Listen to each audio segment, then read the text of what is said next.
Nga 29 omwezi oguwedde ekibiina ki NUP kyatongoza manifesto gye bagenda okutambulizaako eggwanga singa bamala ne bafuna obukulembeze. Newankubadde eno yafulumizibwa kati ssabbiiti 2 bangi babadde tebannagitegeera. Olwaleero abakulira ekibiina ki NUP bamenyemenya ensonga 11 eziri mu manifesto eno nga zino ze zigenda okussibwako essira mu bukulembeze bwabwe. Bagamba nti bakutandikira ku kyakuzzaawo enfuga egoberera amateeka mwe bagenda n'okuddizaawo ekkomo ku bisanja by'omukulembeze w'eggwanga by'alina okumala mu bukulembeze. NUP will not only restore term limits but it will entrench them, and any president who will attempt to remove term limits will be charged with treason. Gye buvuddeko Palamenti yakola ennongosereza mu tteeka ly'amagye nga lino lizzaawo eky'abantu ba bulijjo okuwozesebwa mu kkooti y'amagye. NUP egamba nti obuwaayiro bwonna n'amateeka aganyigiriza abantu ba bulijjo gaakuggyibwawo kw'ossa n'okuyimbula abantu bonna abaakwatibwa ku nsonga z'ebyobufuzi.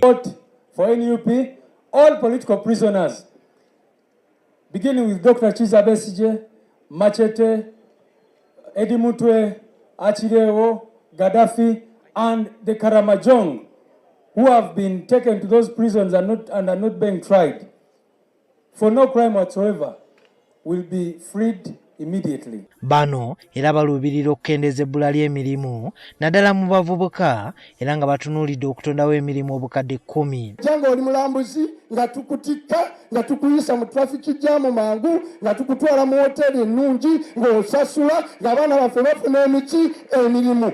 Okusinziira ku NUP, abakenuzi kw'ossa n'abeenyigira mu buli bw'enguzi si bakuttirwa ku liiso. Twagala enguzi tugirinye ku nfeete, ssente ezo tuzikozese. Obutabalika 10 ezo kilomita mpitirivu esobola okuzimbibwa ez'enguudo.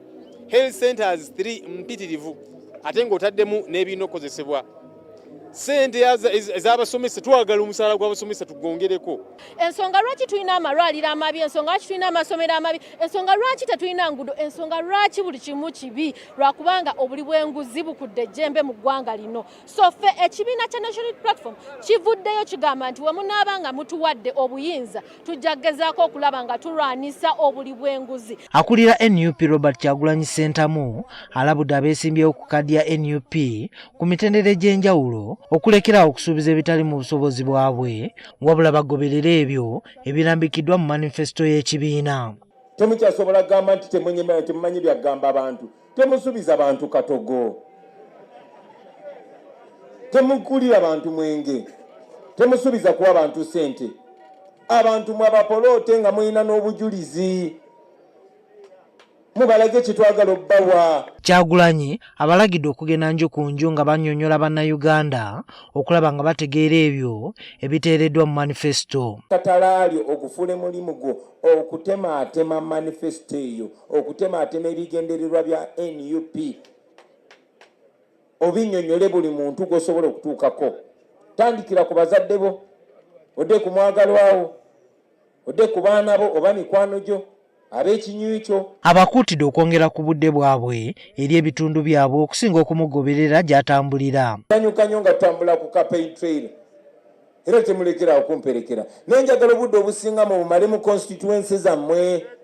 Musisinkana abantu. Kumpi buli kitundu Kyagulanyi gy'akubye kakuyege asanze okusoomooza okuva mu b'ebyokwerinda nga bamuyisa mu makubo g'omu byalo okutuuka gy'alina okugenda.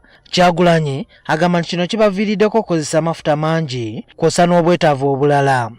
Wano wasinzidde n'akubira bonna abayaayanira enkyukakyuka okwongera okuvujjirira kakuyege waabwe. Fenno tetugaana nabo kuba n'eyo waliyo abantu ate basinga okunyigirizibwa. So naye tuyitayo. Kitegeeza nti amafuta tukozesa mangi. Twogera nnyo nze njogera ebigambo bannange kitegeeza ndya n'emmere nnyingi. So baganda bange ekyamazima